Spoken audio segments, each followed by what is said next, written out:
prior to embarking on a septal rhinoplasty journey, it's important to understand the benefits of undergoing a septal rhinoplasty, the potential risks of undergoing a septal rhinoplasty, and the alternatives.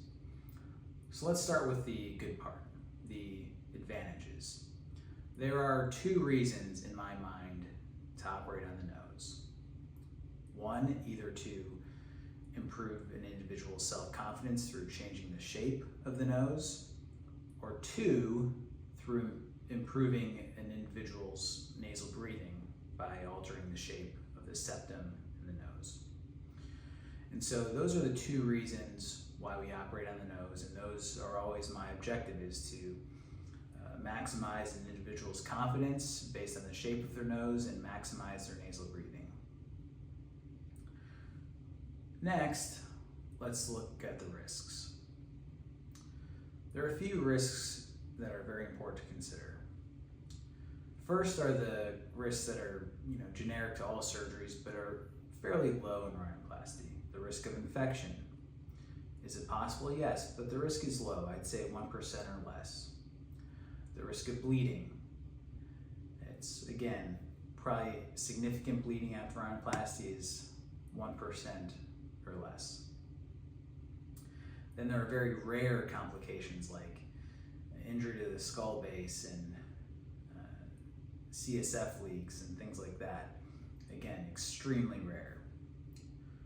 But there are two particular risks that need to be at the front of our minds as we enter into this journey. One is cosmetic imperfection, and two is persistent nasal breathing issues. I think the risk of cosmetic imperfection is real no matter who you go to. It's very likely that there will be some small part of the nose that either you or I don't like. The chance of a more significant imperfection that urges us to pursue revision surgery is less, but all rhinoplasties have a revision rate, and so it's a real risk. The other side of that is persistent nasal breathing issues. The vast majority of my patients notice a significant improvement in their breathing, but sometimes they still say, hey, this one side isn't quite as good as the other. And that's just the nature of this type of surgery. All plastic surgeons will admit septal rhinoplasty is the hardest operation there is in plastic surgery. And that's why a lot of plastic surgeons don't perform this, and even less perform a revision septal rhinoplasty.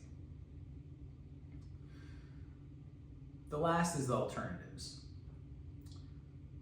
This is an elective procedure, and so it's very rare that I ever strongly recommend somebody undergo this. We have to be prepared to engage on this journey together and understand that it's an elective surgery. Not doing it is an option.